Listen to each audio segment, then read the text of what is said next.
Each year, Microsoft Research hosts hundreds of influential speakers from around the world, including leading scientists, renowned experts in technology, book authors, and leading academics, and makes videos of these lectures freely available.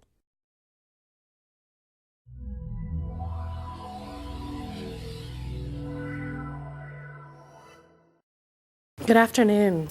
My name is Amy Draves, and I'm here to introduce and welcome George Anders, who is joining us as part of the Microsoft Research Visiting Speaker Series. George is here today to discuss his book, The Rare Find, Spotting Exceptional Talent Before Everyone Else. He's been visiting everyone from soldiers to surgeons, learning about how great American organizations pick talent.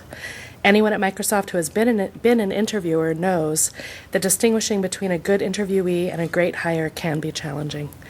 The good news is that this ability can be honed. George Anders is one of the founding writers at Bloomberg View, and while at the Wall Street Journal, he won a Pulitzer in 1997. He is also the author of Merchants of Debt, Health Against Wealth, and Perfect Enough. He's been using Microsoft products since the days of DOS. Please join me in welcoming him to Microsoft. Thanks very much. That's nice. Thanks very much for coming, and thanks for giving me the chance to visit Microsoft. I used to come up here in 1993. My wife was very briefly part of a research project that Nathan Myhrvold was leading, and I think anyone who spent a few months in the company of Nathan, at the very least, has a whole lot of stories to tell, and we've got a few. But what I wanted to do today was to tell you a little bit about how I came to write this book, what I learned in the course of research, and then some things that might be applicable to the Microsoft community. This is a book that probably got started a dozen years ago. I was writing for the Wall Street Journal then. I was covering the dot-com economy and venture capital. And I'd wanted to embed myself inside a venture firm to see how in the world they picked a deal. Amazon had gone public at the time. It was a fabulous success. It was at that time incurring big losses, but had a gigantic stock market value. So you had easily a dozen, 2 dozen firms on Sand Hill Road going, how do we find the next Amazon? And I got one to take me inside as they heard their auditions. And they let me listen to a half-dozen different pitches, and the one that I quickly glommed onto was something that was called living.com, and it was going to sell furniture online. Now, with the benefit of hindsight, furniture is probably a uniquely bad product to sell online. The shipment is difficult. You want to sit on the sofa. Return policy is very problematic. And there isn't a standard SKU. When you buy a song, when you buy a book, when you buy a lot of other things, that is exactly what you're buying. Furniture is always customized, and the delivery times are huge. So we can go on and on about why the idea wasn't going to work. But this was 1998, and everyone was very excited. And the firm had decided that it was essential to find someone who was willing to bet big. And that meant that all of the entrepreneurs who came in and said, I'm probably going to lose $3 or $4 million on this, and then I'll turn it around and get it profitable, those were sent packing right away. That was not a big idea. They wanted to hear from someone who was confident that they could lose $40 million before hopefully turning it back around. And the one thing you knew for sure about living.com, everything else was chancy, but you did know that it could definitely lose $40 million on the way down. So being an embedded reporter on this, I got to watch a lot of the partners' meetings where they didn't just hear from the entrepreneur, but they closed the doors and then said, what are we going to do about this? And there was this incredible tug of war between the partners who were sponsoring it, who felt that this was their chance to have the next Bezos, and the guy championing it was the right guy to invest in. And then the house skeptic, who felt that this was just a ticket to Chapter 11 and it ought to be someone else's. And they went back and forth and kept doing more due diligence and kept getting more stressed. And the takeaway point for me was sometimes you don't know. Sometimes it's very hard to pin down who's going to be successful, who isn't. And we've got a whole set of areas that we can approach very clinically and analytically. If you're applying for a mortgage, it's pretty straightforward whether you deserve a mortgage or not. We all understand the system. If you're applying to start a company, that's much more treacherous. And as I got to know other industries and other fields, I felt there's a commonality here. There are an awful lot of bright people looking to find the game-changing people who will change the future. And yet, no one has a fully standardized set of rules. And what I'd like to do for 2 or 3 years is go travel to every place that I think is instructive and see what I can learn.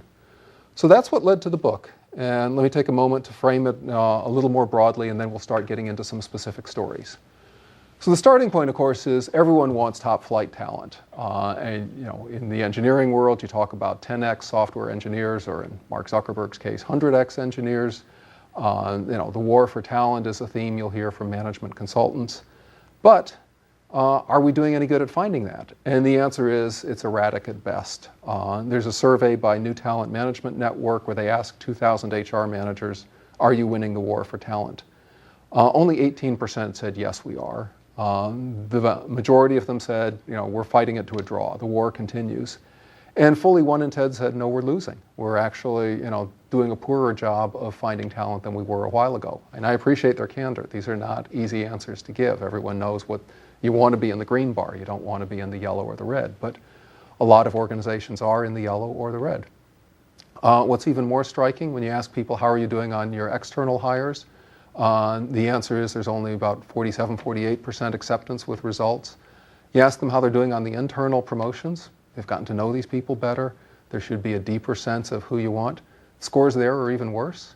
So we don't know how to hire strangers, and we're stumbling around even more in how to promote the people we already know. I had enough time on this to go and read what's in the academic literature. And what struck me is, in classic economist fashion, we've gone and studied the problem that's most easy to quantify, where the data is the richest, and the answers are the most shallow and barren. So we know how to hire bank tellers. It's very systematized. We know how to hire low-end healthcare workers, lab technicians, the like. We know nurses. We know how to hire auto workers. But do we know how to hire the people and how to pick the people that are really going to drive growth in our organization? And the answer is that's much less systematized. The sample sizes are smaller. The variables are much larger. There's a constant redefinition of the problem, that what was a great hire in 2004 may not be the person you want in 2008 or 2011. So we've got an area here where there's much less guidance. And what I wanted to do was answer 2 key questions in doing the book. First is, how do world-class, ambitious organizations get talent right?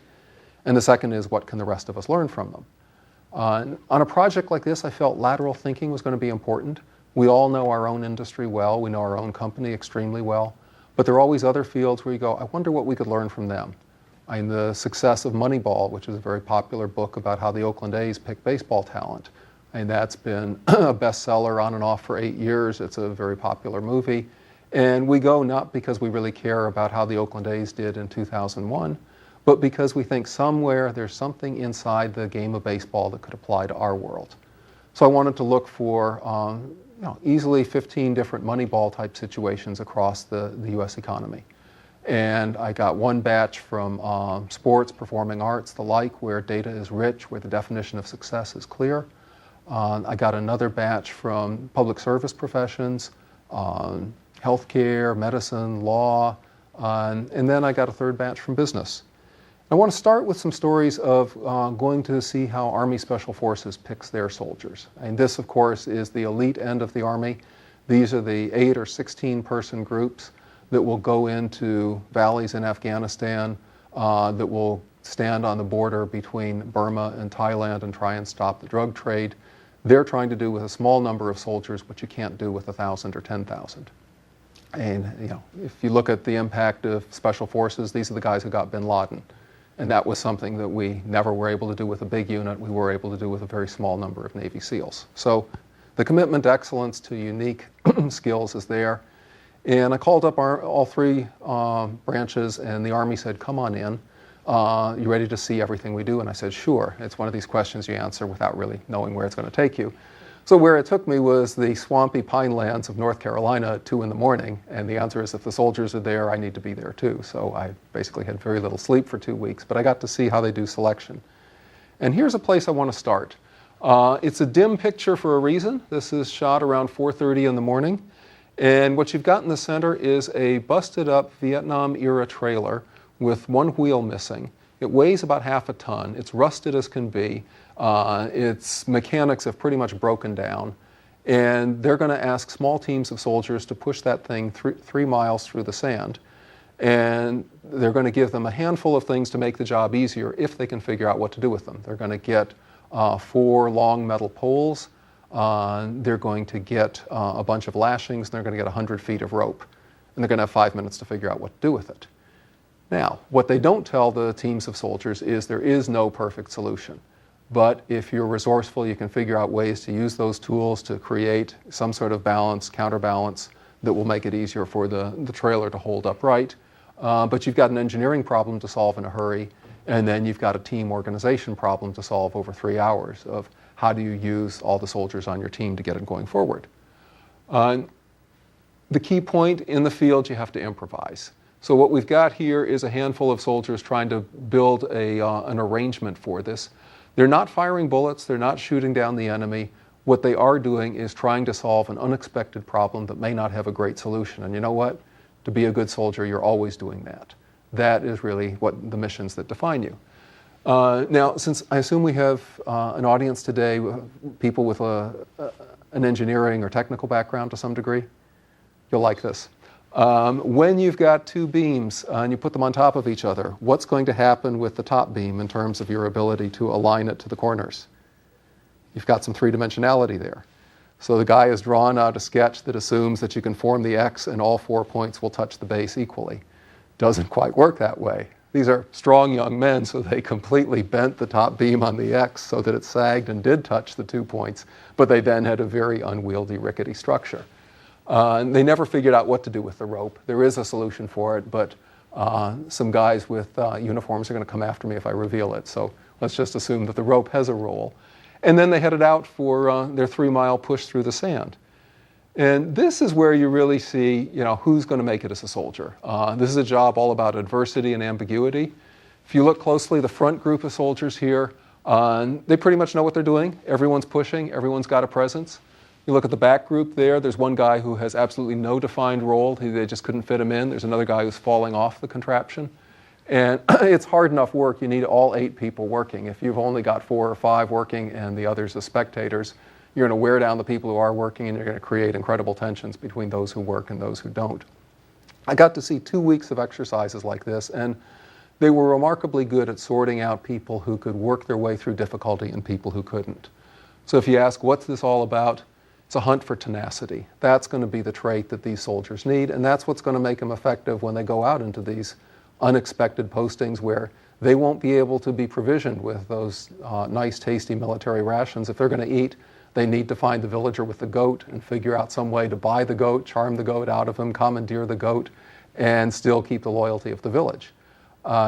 In the stories I'd hear from them of their deployments were, one test of cleverness after another. You end up in an area with the Taliban. Where can you put your camp? Best place to put it is in the cemetery, because no one's going to rain down bullets on their ancestors. And that way you're safe even against a hostile settlement. So I came away from that going, this is an interesting example. They're looking for intangible virtues of character, and they've got a very systematic way of defining them. Let me go to a couple other areas that I found were instructive. I got interested in how Teach for America works. Can I ask how many people here either consider Teach for America or have friends who've done it or siblings? Okay, so we've got some awareness. Just to share with the rest of the group, this was started in Princeton in the late 1980s. It was meant to be a program where students graduating from top liberal arts schools could go and do 2 years of community service, almost a domestic Peace Corps, where you'd go and teach in some of America's most difficult schools. And in the beginning, Teach for America assumed that what you wanted were charismatic, wonderful, gushy communicators, and their showcase test question was, what is wind?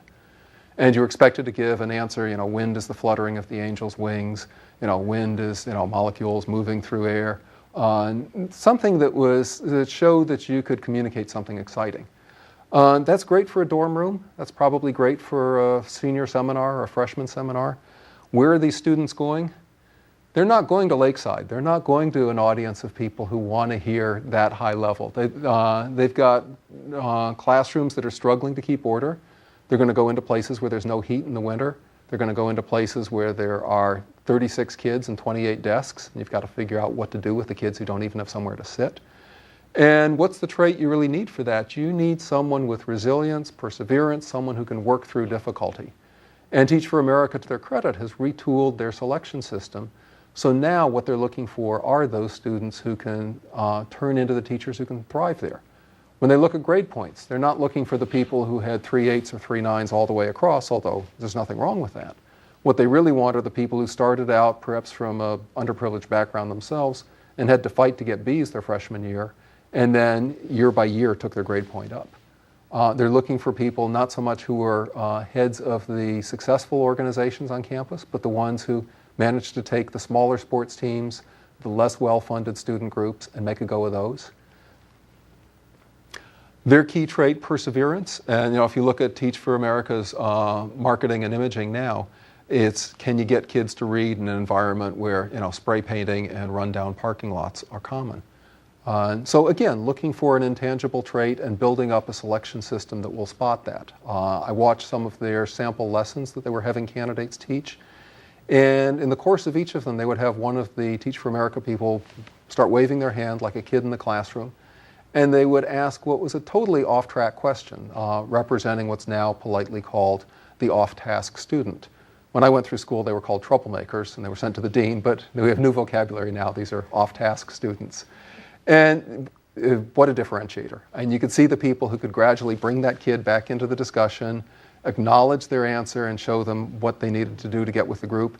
And then the people who were either peremptory and rude to that kid, or who were so eager to please the kid who was ultimately off on their own planet that the entire lesson just ground to a halt. So they look for perseverance, they find perseverance.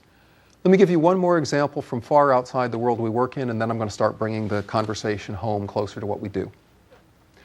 So another area I wanted to go see is how do you identify a great athlete?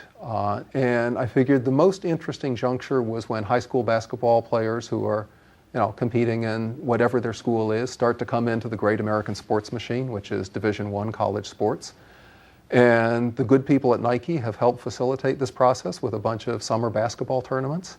They're all in out-of-the-way places. I went to one in North Augusta, South Carolina, right, in a gym with maybe 50 to 100 people there, and the best basketball players is a cohort that I've seen. I mean, these are guys who are already stars of Division I teams. In a couple years, they'll be in the NBA. If you follow college basketball, Jared Sullinger, now at Ohio State, Austin Rivers, now at Duke. But at this stage, they're relatively unknown high school juniors or seniors, and they're just playing for the fun of it and a chance to get noticed. So who are all these people sitting on the sideline?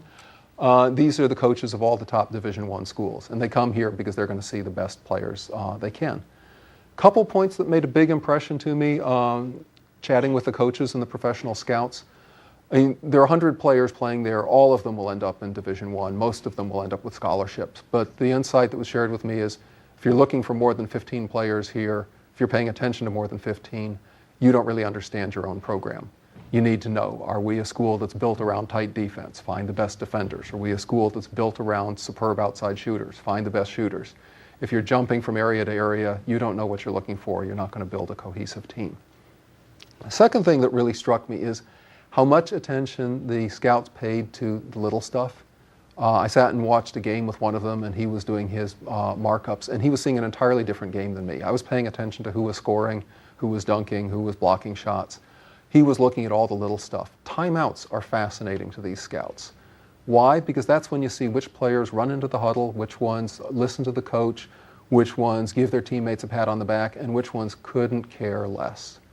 How players handle injuries. I mean, there was one player who came in there, superb physical achievements. He twisted his ankle at some point, spent the rest of the game sitting on the floor, looking away, and just basically feeling sorry for himself.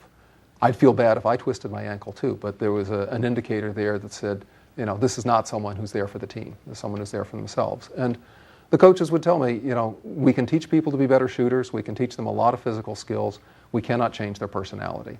And every time, one of the top coaches said, every time I've taken a player who was a difficult attitude case, but I was told, they're just having a bad day or they're kind of quiet, I'd regret it for the next 4 years. So, and to bring it down to a nutshell, when I'm watching the three-point shots, I'm watching something that ultimately doesn't matter that much in scouting. If I'm watching the pushing and elbowing underneath to get in position for a rebound, that's where I'm seeing what does matter. So I watched All Ohio Red play a game. Their star guard scored 25 points. One of their less noticed player had 5 or 6 points and a couple steals. And then their big guy in the middle, Jared Sullinger, had a dozen rebounds or so. And I said, okay, so what did we see? And Bob Gibbons, the scout I was watching with, said Sullinger's the best player in high school these days. That outside shooter is too erratic and too selfish. He's probably not going to make it in Division I. And that guy you hardly noticed, he's got terrific hustle and he's going to do just fine. And son of a gun, the guy turned out to be right on all the points. I mean, he's seeing a game that I'm not seeing. Takeaway point there, in sports, the small stuff is huge.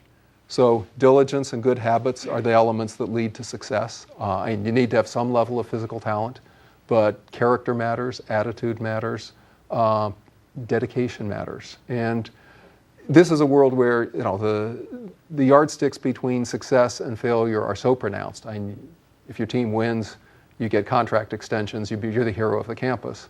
If your team loses, you're fired and they're looking for another coach. So there's a clarity to thinking about talent and performance that sometimes you don't see in a big corporate setting where it's easier to dodge your mistakes or transfer them to someone else or shuffle accountability around. You can't do that in sports. So the takeaway from there was, again, the importance of the hidden virtues, the small things that can speak a lot to character, and the importance of extended auditions where you're watching people perform over time rather than trying to learn everything in a short interview. Sum it up, the most interesting characters may have what I call jagged resumes. There's a whole section in the early part of the book that talks about the importance of evaluating people with jagged resumes. When I say that, I mean people who've got some remarkable standout skills, but also some apparent flaws, and knowing how to evaluate those and to move the best ones out of the maybe pile into the pile of people who are every bit as impressive as the ones that seem to have perfect resumes is a hallmark of whether it's Goldman Sachs, Johns Hopkins Medicine, an awful lot of organizations that just pull ahead of the competition. So let me take a moment to talk a little bit about decoding the jagged resume. I should point out, Microsoft's founder, Bill Gates, didn't finish Harvard. I'm going over what's familiar American lore, but it's a reminder for all the places that say we only hire college graduates. You're going to miss some of the most extraordinary people out there who didn't finish college because it wasn't challenging enough as opposed to it was too hard. So what distinguishes the best of jagged resumes? They excel on resilience, efficiency, self-reliance, desire to improve, curiosity and creativity, and then I'd add in management and ability to influence others without having full control. And these are 5 traits with a high level of abstraction. Each organization has a very high level of specificity. What'll make you succeed at one place will be different than what makes you succeed at the other. But there's always 1 or 2 of those traits that surfaces as this is what's most essential. This is what we use to find our winners. What doesn't matter? 3 things that I'd put on the list. Limited direct experience. A lot of the areas I'm looking at are new fields that are bursting into prominence quite quickly. There isn't anyone with 10 years of experience because the field didn't exist 10 years ago. Or there are people moving into the field with a rapidity that you need to be able to guess who's going to succeed in this new area because it just needs to be stocked with double or triple or quadruple the talent that it has today. Second area, a career stumble or 2 along the way. We're going through an economic time that's creating jagged resumes by the millions.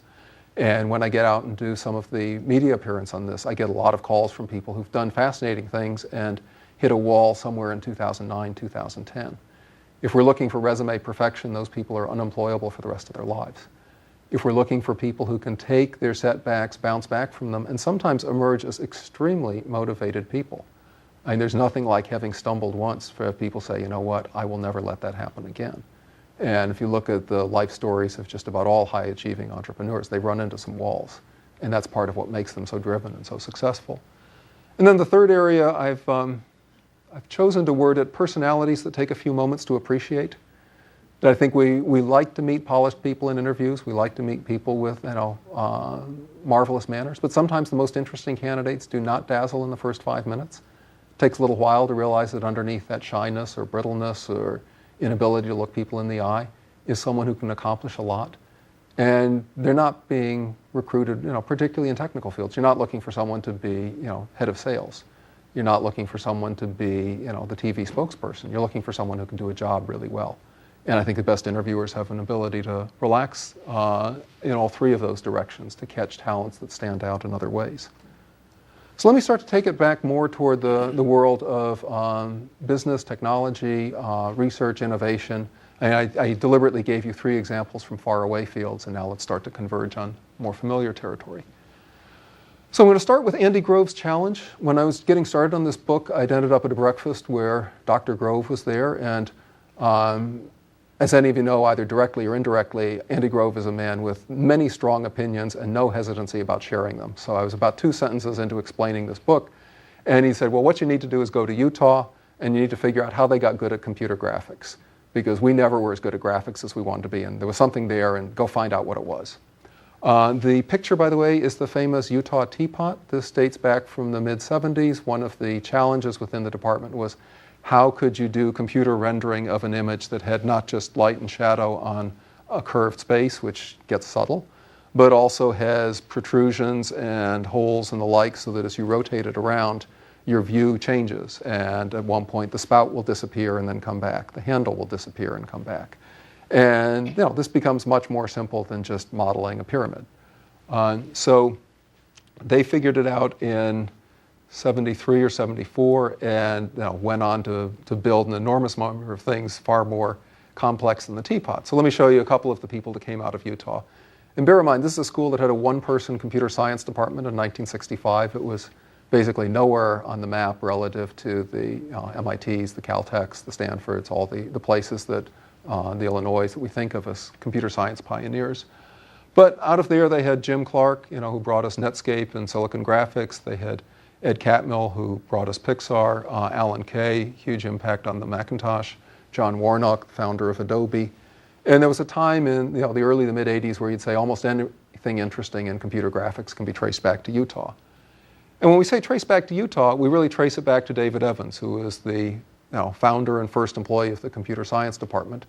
I spent a lot of time in chapter 3 talking through his life story. He's one of the forgotten heroes of the computer field in general, and computer graphics in particular. An Army scout during World War II, someone who literally his job was to venture around enemy lines and into no man's land and see what he could learn. A pioneering designer of computers for Bendix in the late 50s, very interested in usability. Everyone else was trying to speed up computational speed. His interest was, how do we make this more engaging than a teletype terminal? How do we get something where people can actually see what they're doing? Good Mormon, family traces back to Mormon bishops and high-level people. He ended up spending the first half of the 60s at Berkeley, partly because it was a good school and partly because there was a little bit of him who was just curious. How do the heathens live? What are they all about? So he was a lifelong explorer himself, and what distinguished him, the reason that he's getting a couple slides here, is this willingness to look for people who were trying to find the frontier. And in some cases, they didn't know what frontier they were looking for. And Catmull originally wanted to be a Disney caliber animator, and he's a very good drawer, but he felt he might not be able to make it all the way to being one of Disney's top guns. He ended up, wanted to be a top physicist. That didn't quite pan out. Ended up going to work for Boeing. They had, layoffs as the Vietnam era began to wind down. So his first 3 careers basically didn't work out. And by the time he got to Evans, he was looking for career number 4. But he had that hunger to get somewhere exciting. And both Catmull and Clark, 2 very different people, had said, I started out in physics, but it was moving too slowly. I got a sense people weren't working on big enough problems. It would take me 10 years to get to the frontier. I wanted to get there faster. And that's the kind of people Evans pulled in. He also ran a fascinating shop. He's a kind man. Not a lot of criticism, a lot of encouragement of people. He did 2 things that were striking. One was to pose very simple but audacious questions to people. Basically, could you do X? And X was something that was seen as impossible. And they just sort of leave it for them. And he had ambitious enough people, they say, I'm going to go out and try that. So it was a place that was constantly trying to tackle big problems. The other thing he did is arrange the architecture of the office so that the center of the floor where they had all of the researchers, there was an open photo lab with big glass windows where everyone's latest creation was taped up. And it was sort of a wall of pride. You walk by it, and if you've got something interesting, everyone else can see it. And there's that friendly competition, that desire to go, you know what Clark put up there is pretty good, but I got something better coming. And that team pressure drove people toward excellence. It's a simple habit. It's one that I've found in many great organizations. It's one I find every time I visit Microsoft, is this feeling of you're around great people, you're building things together, and everyone pulls their weight, and a desire to kind of keep moving the level of achievement up. Evans had the tragic fate of ending up being very sick in the 1990s and not really able to help oral historians as they started coming around saying, how did you do it? So we're deprived of his voice for his habits. Fortunately, his second son, Peter, had worked with him closely and had a good sense of how his dad did it. I don't put up a lot of text slides, but this is one that I really did want to just spend a little time on the words. It was an explanation from Peter Evans about his father, and you can probably read it, but just in case anyone's in the back. My dad looked at people very differently. He hired a lot of people that happened to fail history or whatever else. Some of them you might even call scary. It didn't matter to him that they weren't polished in some areas that weren't important to their job performance. What he really cared about was what they liked to do. And that is really the jagged resume concept in 4 sentences. Looking for people who are passionate about what they do, good at it, and single-minded to the point of perhaps not being so polished in everything else. And those are the kinds of achievers he brought and achieved worldwide fame for what Utah did as a result. So where do you find the jagged resume? This is a little statistical exercise that fascinated me. We all know that there's a lot of talent concentrated in a handful of places. And if you're doing recruiting, there's a top 10 or top 20 engineering schools that you'll go to where most of your good PhDs or master's holders or what have you will come. It's a little hard to get comprehensive data, but there's a very nice clean proxy, and that is where the Rhodes Scholar program goes to get its people. And they've been running the program since 2005. This is where Senator Bill Bradley and Bill Clinton and lots of other American achievers came in, and they go spend their 2 years at Oxford, and it becomes a launching point for what often become very prominent careers. Supreme Court justices, there's no end of people who've used the Rhodes Scholar program to go higher, and it's seen as a marker for some of America's most impressive young achievers. So you do the list, and it goes back a century, so the Western schools are underrepresented here, but Harvard, Yale, Princeton are at the top of the list. The military academies do well. Stanford, UW. You'll find basically what's pretty standard for the top 20, top 30 American schools. Slight quirks in ranking order, but it's a list that's familiar. And then you go down to all the schools that have only had one Rhodes Scholar in their history. And it's a list of schools that hardly ever register on our conscience as extraordinary places for talent. But at one point, they had someone who fit that bill. And that's the Messiah colleges, the Nebraska Wesleyans, the Central Arkansas, the Sioux Falls College. And you could say, well, those are such outliers that why bother paying any attention to them? Here's why. If you take all those one enrollee schools and roll them up together, you've got something that ends up number 6 on the list and ahead of all the places that you ordinarily would go for top talent. And aggregate the long tail in any sample and you start to get something that's a pretty interesting list. You see it in business, look at Amazon and they sell 8 million books. Books number 100,000 to 8 million, none of them sell very much. But it's that ability to have a list that's deeper than anything that Barnes & Noble or Borders ever had in their store that's helped make them so successful in the book business. So there's a long tail of talent as well when you come to people. And I was chatting with one of your recruiters earlier today, and she was making a point that, yes, Microsoft will hire with great depth from the top schools, but you'll also every now and then find someone from Central Willamette who just happens to be unbelievably bright and may not have picked the conventional path, but can contribute a lot here. And I'm always impressed at organizations that don't lop off the pool of talent too early and look wider. The question, of course, is if I'm telling you, it helps to look even wider, how do you deal with that in a world where anyone who does recruiting, or for that matter, even anyone who's brought in as a technical interviewer, feels we're seeing too many candidates as is. The field's cluttered. The metaphor here, my desk is already stacked with piles and piles and piles of resumes. I'm looking for one person. How much needle in a haystack can I possibly put up with? So in the book, in chapter 6, I tell the story of something Facebook did. It's probably something that any tech company does, and I just had the good fortune to find people who are willing to pull back the curtain a little more on the process. And that is to open up on a puzzle program where you're looking particularly for coders, and you'll give them challenging, gnarly, long problems that can take 3 hours, 6 hours, 40 hours to solve. There's no pay. There is an email address at the end that says send in your solution. And when you do that, it's got 2 or 3 wonderful things going for it. The first is you're finding out who really wants to write code. as opposed to who just wants to have a well-paying job at a tech company with free sodas. And they get 70,000 solutions a year.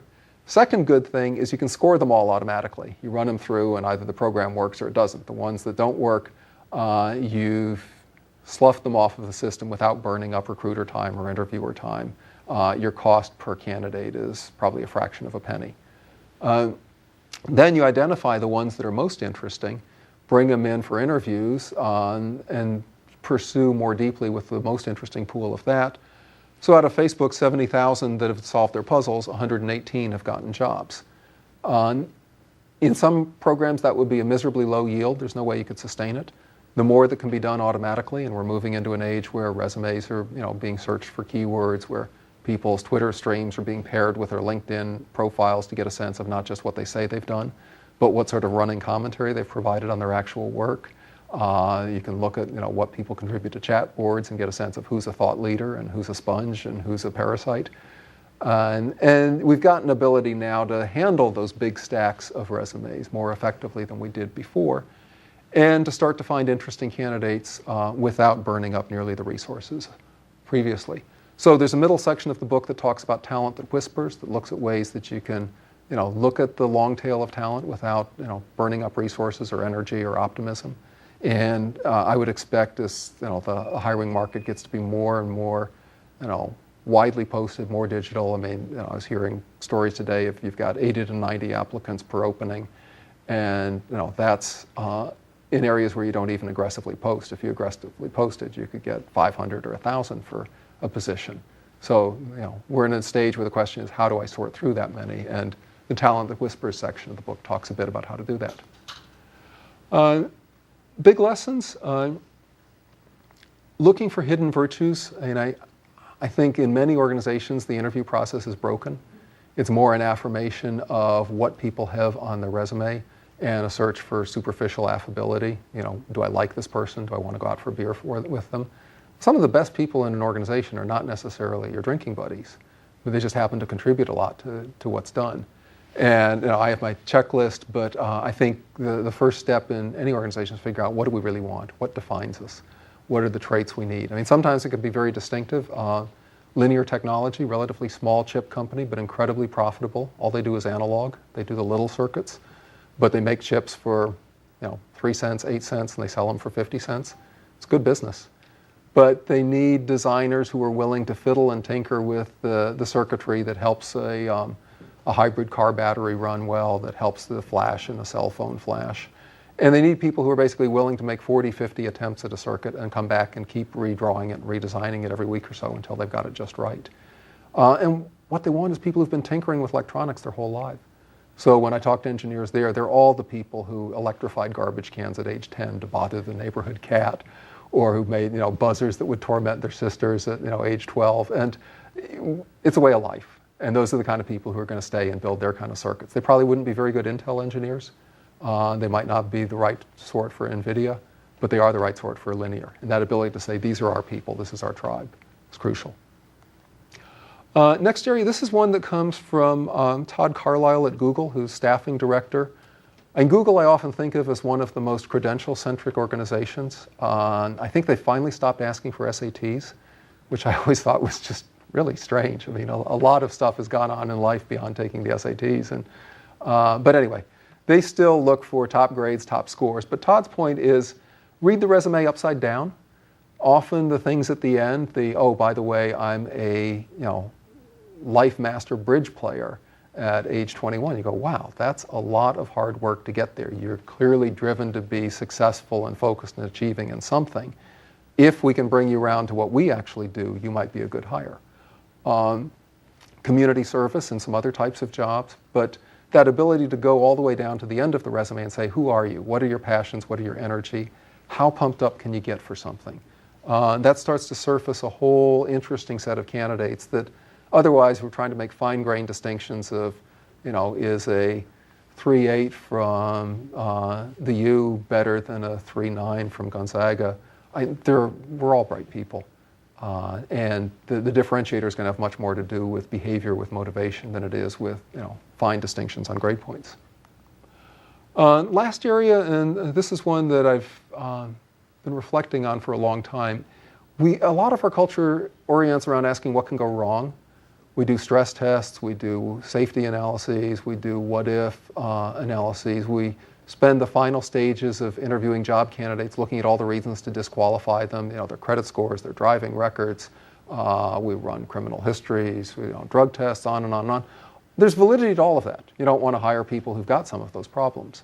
But we've tended to try and select out with such intensity that we've lost the ability to select in. And jagged resume candidates, the way to find them is to ask what can go right. What's the best thing this person presents? There's always time later down the road to look for reasons to disqualify. And the ability to take small chances on people, internship programs are spectacular for this. People come in for 3 months or in extended internships for a year. There's no guarantee to keep them any longer. It's a great way to try people where you're not sure if they're going to get it or not, but there's something in their application, in their potential that says this could be a star for us. And I've worked in some organizations with strong internship programs, and it's surprising how many of the people who get 5, 6, 7 promotions came through the internship program. The people that you hire fully made get 1 or 2 promotions, and that's kind of where they lock in. Awful lot of the interns flush out too, but the best ones end up more than justifying the time on the others. And now the final point, if you believe in someone who knows that they're a jagged resume, who knows that they're a little bit of a chance, that's someone who's going to respond with remarkable loyalty and drive. And I think some of the A-team hiring practices of find me all the A players, you end up getting people who, yes, they've got great skills, but if they don't buy into the organization, they're not going to be there long and they're not going to be effective contributors. So that ability to make the most of motivation and people's desire to succeed on something that sometimes gets lost. So let me close with a little bit of humility. I could have shown this slide 20 earlier, and perhaps I should have, but I do want to make sure I make these points. This book is a conversation starter. It's not meant to be the definitive answer. I've done a fair amount of hiring in my life, but there are people in this room who have done vastly more than I have.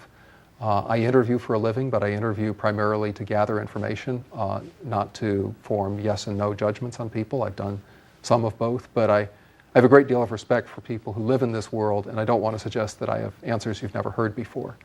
What I do bring are stories from worlds that you might not be visiting, and I think judging talent is an area where the wider we look, the more we see. And one of the book reviewers referred to this as the money ball of HR, which was a very nice thing to hear. And I hope some of the stories that you've heard have not just been entertaining for a moment, but of ones that have made you think about, what, they've got an idea there that I actually want to chew on for a little bit. And so the other point is this is a long process. I mean, we've moved from a world where competency-based hiring was enough to fill most of the jobs to a world where jobs keep changing. They're subtler, the requirements are different, the human-to-human interactions become much more complex and more defining. I was just chatting over lunch with how you develop ideas that go back and forth between the research lab and the product teams. And you'd think that's a technology transfer area. To some extent it is, but much more than that. I'm told it's an issue of people and it's an issue of trust. And the people who are going to be most effective at that are the ones who do have those kinds of intangible skills that I was running through on the list, that ability to connect with people. So we've got a lot of work to go to figure out how we redefine our evaluation metrics, our talent metrics, the way we search, the interview questions we ask or don't ask, the settings we want to see people in. We may find we learn a lot more about people outside the conference room and the interview chamber and going for walks or going for meals with them than we do just kind of sticking in this very artificial, formal process. But I'd like to think this is a book that can help us get unstuck. If our feet have been pointing in the wrong direction, at least this is a book with some ideas and some suggestions of how to get to a better place. Parting thought, if you take away only one idea, make it, what are the jagged resumes in my world, and do I know how to spot the best ones? And what I've discovered, of course, is that a lot of times my audience is the jagged resumes. We all have had our ups and downs, and sometimes it's the downs that have given us the strength to go on and do new things. So that's what I wanted to share with you today. I'd be happy to take questions on anything that relates either to Microsoft World or to anything else in the talk. And if there's just some observations you want to share, that'd be great too. Thanks. What about persons who are in, say, actors?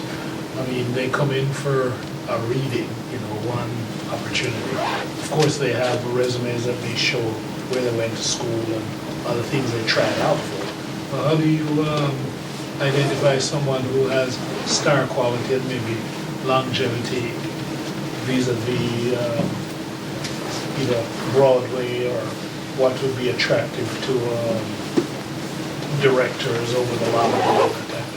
So there's an interesting transition that's happened here. And I would say 40 or 50 years ago, people were trying to make that once-in-a-career bet, that you'd sign up Rita Hayworth at age 16 and you'd tell her, you're going to be a star and we're going to put you in a bunch of movies for the next 10 years.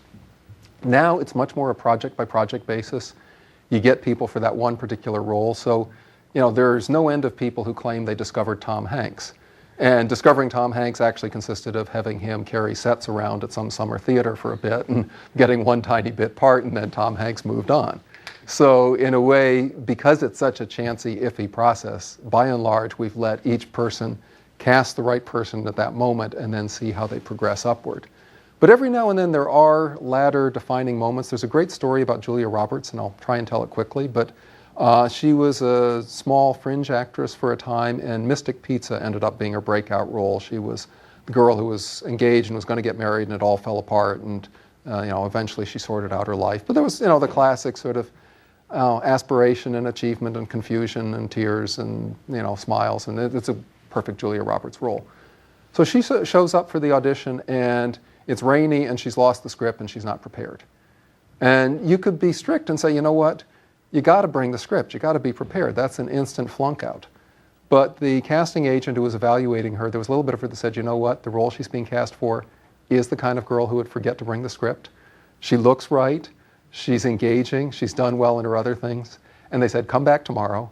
Here's another copy of the script. You do need to bring it the next time. We can't make a habit of this, but I'm going to give you a second chance. And the second time she did a knock 'em dead reading and got that. So I think there's that, to sum up, and sometimes there's no one eureka moment. People just gradually move up. But where there is, I think it requires an ability to stretch beyond the definition of the role and to see what else people can become. And I spent a bunch of time with casting directors, and they're very much in the world of potential and positives, and then they, rein themselves back in. But there's that early moment where you go, what can go right? And try and see the best of what that actor or actress could be. And then there's plenty of time to criticize afterward, but open the horizons first. Yes?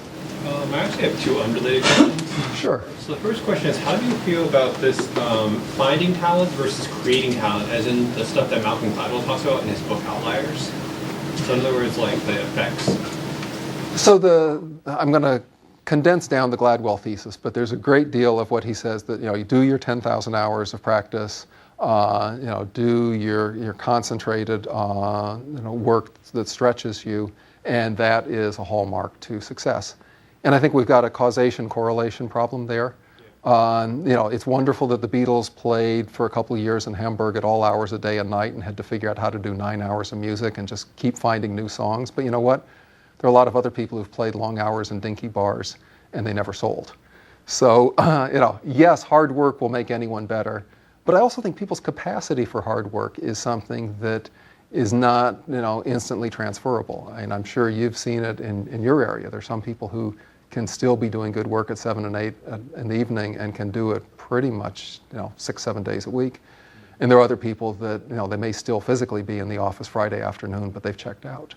And I think that's a differentiator that, in just about every field I talk to, that ability to gauge dedication, motivation. I mean, you can't remake people's personalities.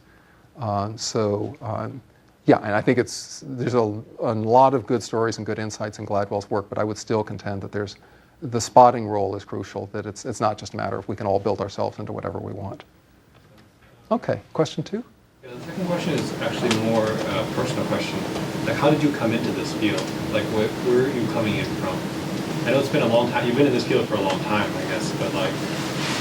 Sure. So whenever you ask almost any writer or journalist, we have fairly incoherent career paths. I mean, this is one of the few socially acceptable ways that you can have ADHD your whole life and still get paid for it and even rewarded for jumping around. So I did an undergraduate degree in economics at Stanford. I loved writing. I was probably more involved in the college paper than anywhere else. I saw writing about business as a way of kind of fusing the two great strands of what I was doing. And then at the Wall Street Journal, moved from subject to subject. I'd get knowledgeable about finance, did a book on that. Graduated or transferred myself onto healthcare, did a book on that. Completed that. It was time to enroll in the next program, which was learning about high tech. And then, as I moved from area to area, it's going, it would be nice if there were some commonalities here. I mean, I'm enjoying the sense of constant discovery, but is there anything that links them? And of course, what links them is people. And these are all high-achieving, ambitious, sometimes perilous fields. I mean, there's no guaranteed path to success. And that's what drew me into this book. So I try and be open-minded, reasonably bright, but the one thing I'll test off the charts on is curiosity. So, I figured bring enough curiosity to the subject and we'll get somewhere good. Thank you. Sure. Yes? It's about your first anecdote. It's interesting. Daniel Kahneman was here about a month ago. He wrote an article in the New York Times about a similar test in the Israeli military, where he and his colleague conducted some research, and they looked at the correlation between success in that test and actually future success of the people, and he found no correlation whatsoever. So my question is whether in your book there's some research, apart from being wowed by some of the anecdotes of the things that you saw that are really proven to be effective in some scientific way. So I want to draw a distinction because the Kahneman anecdote is wonderful, and he's got an Israeli military example where they've got people trying to move a log over a wall, and they're trying to infer all sorts of things about leadership style by how you move the log. And the big message I'd share is it's possible to do an awful lot of cheesy simulations. And in fact, the simulation field has been troubled by things that are artificial, brief, contrived, and in the end you try and extrapolate out results that aren't there. What I liked about the example I showed is that it's much more sustained. I mean, this is not an effort to put people through an arduous 15-minute march and see what they do. This is an effort over the course of 2 weeks to run people through something pretty similar to the stress of being in a military engagement and having to, form either retreats or attacks or what have you, day after day after day. And they're really only looking for one thing, which is how well do you hold up on tenacity. I mean, they're not looking for deep insights into who the leaders are, which is a much more subtle area. So I think the U.S. Army 2009 is using a test that's both better built out and much less ambitious than the Israeli Army, which was trying to, in the 1960s, come up with a 1-hour test that would tell you everything about people. To answer your question about data, yes, I mean, the U.S. Army sits down and goes, okay, who did we take in? What did they look like at the time of review? Who are our successful soldiers? And turning the clock backward, you can go, the people we thought were good are good, or the exact situation he pointed out, we're picking the wrong people. And in fact, the U.S. Army did a lot of retooling because there was a time they were subjecting their soldiers to a great deal of screaming stress, and they could flunk people out that way pretty quickly. But they realized, that actually doesn't happen in battle. What's much more common is loneliness and isolation. So they got rid of a marker that wasn't helping them find good soldiers and moved to one that would. So I like the underlying drive of your question, which is, validate whatever you think you're knowing by multiple years of looking at the people you choose. And the answer is, in this case, they did. But Kahneman's story is perfectly valid, and it's a sign of how we've moved forward from overly simple, cheesy tests of the 1960s. Yes? With the jagged resume thing, what is the trade-off between that jaggedness and that core skills? If you go back to the Green Beret example, you talk about how they're not having them shoot as part of these exercises. Presumably, you want them all to be able to shoot, and be comfortable with firearms, or be comfortable carrying the weight of their equipment, things like that. Those are all basic qualifications for that job that those candidates have already shown they can do before they get to that stage. So what is that trade-off between that jaggedness and looking for the interesting pieces of the resume against that core skill set, those core things, or is the suggestion on the jagged resume thing to not pay as much attention to those kind of that baseline No, I'm very glad you brought the attention back to that, because to answer first literally for the special forces and then, by extension, everyone else. In this case, all of their candidates have served in the U.S. Army for at least a year or two, and most of them for 5 or 6. Yep. So they've got some level of basic soldiering. Right. They've taken some sort of, rudimentary IQ test just to make sure that they are, not genuinely dumb. I mean, you can't unteach dumb. Right. And they've passed a physical review that actually has been dialed down a little bit. And there was a time where they were looking for sort of push-up champions. Right. And you actually don't need that, and you need to be strong enough. But that's why the internal combustion engine was invented. We don't have to do everything with brute force. Right. So yes, you need some sort of gating to make sure that you're dealing with people who are at a basic level of competence. But once you get to 50th percentile, 90th percentile, whatever your cutoff is, there comes a point where buying a little more on the sheer credentials and proven historical competence isn't buying you as much as looking for the motivational tools. Yes? I have an observation and a question. Of course. The observation is about, I read somewhere, I don't remember where, it's about Holocaust victims, or survivors of the Holocaust, and concentration camps, and what is the attribute that actually helped them survive the 6 years of being in the concentration camp? The answer was resiliency was actually the point, because he said the people who gave up are the people who were the optimists, basically. The optimist said, oh, this Christmas I'm going to be back home, this Easter I'm going to be back home. And when that was not happening, most of them just gave up because their heart gave up. The resilient ones are the ones, the pessimists saying, I will survive this whole thing and stay out, and when the right break comes up, I'll go. So I think that's a good thing. Now, the question I had for you was around the global nature of this. The attributes that you talked about, when you talk about global talent search, a company like Microsoft are looking in multiple countries all over. Do these attributes apply as such? Is there a variance of this that you see when you look at global talent? So each country is its own story. I was in the UK and Ireland talking about the book a month or so ago. It connected very strongly with the UK audience, particularly recruiters who felt that they were victims of a system that was way too credentials focused, and that there were a lot of very capable people who were not getting through the pipeline who should. I'm not sure it connected as much in Ireland, and I'm going to get myself in trouble if I try and explain Irish social strata. But we found marketing the book, there's interest in Brazil, and there's going to be a Brazilian edition coming out. There's some interest in China, but there was also reminders of Chinese talent evaluation systems are very different than what you do in the West. And I think the building up of national champion universities is early enough in its stage that at this stage you want to be proud and confident of the people who are coming out of some universities that are doing things that just weren't there 10 or 20 years ago. So I'd be hesitant to generalize about the whole world. I think there are other countries where this approach makes sense, and there are probably others where just talent pathways flow differently. So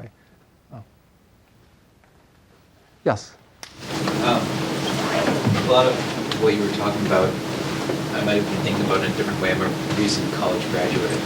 One of the most, what hit sort of close to home for me were all the times that I spent studying something that I completely found irrelevant to what I actually wanted to end up doing, simply because I wanted to make sure that I was going to have that upper echelon resume. And I don't know if there's something that can be done systematically, throughout educational institutions that allows people to specialize and to become more focused at an earlier point in their careers, as opposed to needing to think about such a broad aspect of different skills simply out of a worry that they're going to be restricted in terms of their opportunities if they don't divert their focus. I really like the question because I think you touch on two crucial public policy issues going forward. I mean, we're still living with an early 20th century model which says you go and get 4 years of college and then however many years of master's and PhD, and at that stage you are a fully educated person.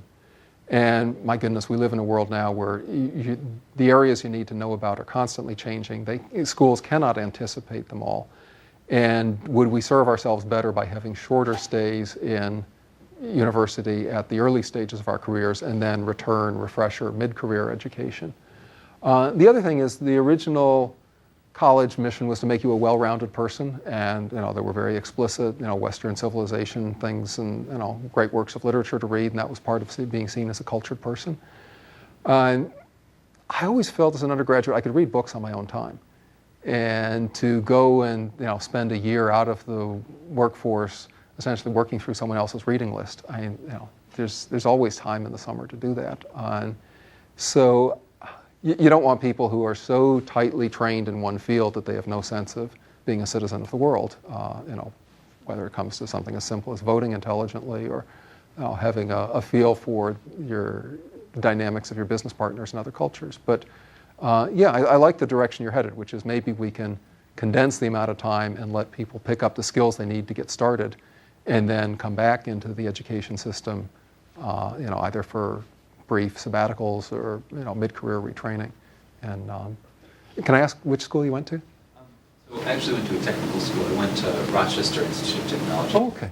And my main concern is probably not the same as someone who went to a liberal arts school, but it was more on the ability to start research early on and to perhaps have more time, even in undergraduate, devoted towards doing research and getting established in that aspect of your career, as opposed to necessarily spending time, like say, for example, in a statistics class, I could be spending that time in a completely separate aspect of mathematics.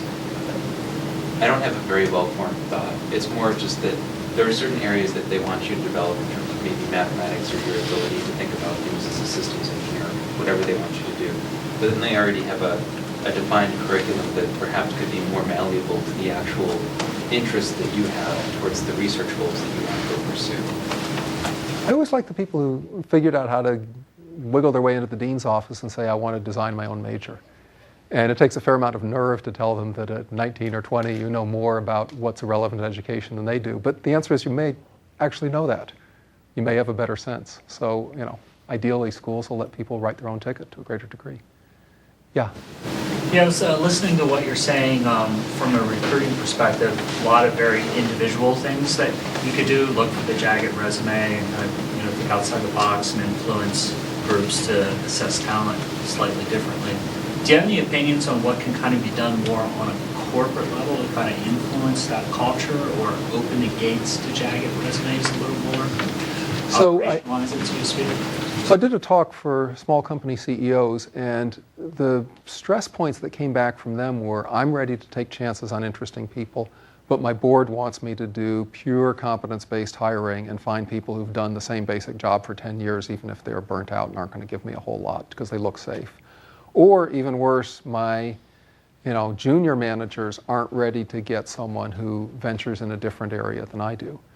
And at Microsoft, you don't have the situation of the board second-guessing the CEO because of the classic venture tensions. So you're compliance and things like that say they have to have these basic qualifications or you shouldn't talk, things like that. Yeah, you usually need individual champions to change culture like that, and I think the stories I've been hearing are the individual team leaders, project directors, the like, who are willing to say, let's try something different. But it is pushing against the barrier. So I think it's one of the ways that big companies can kind of ossify their culture, is they become much more concerned about hiring someone who's safe and fits all the checklists. And if you look at why some of the largest companies have just slowed down as innovators, that can be a big part of it. But I think it's just kind of one individual rebel after another looking for the best they can do within the system. I wish I had some sort of automatic fix, but I think it's more kind of case by case. What companies in our space have you seen do that well? Look at the Jagged Resume, take those risks. Mozilla will do that sometimes.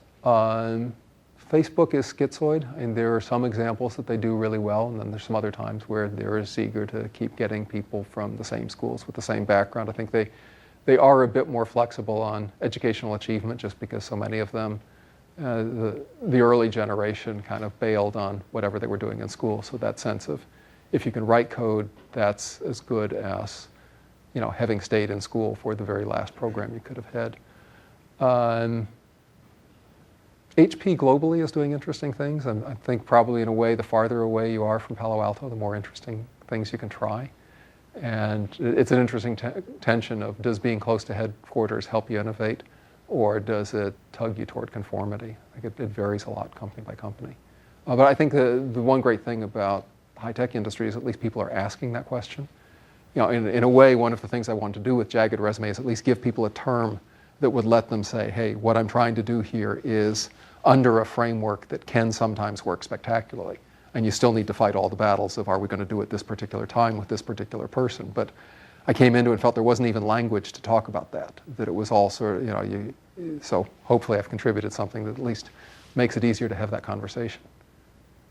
Actually ends up being our last question because we snuck it in there. Well done. I hope everyone is interested in getting your book signed. Thanks for coming. Thanks so much.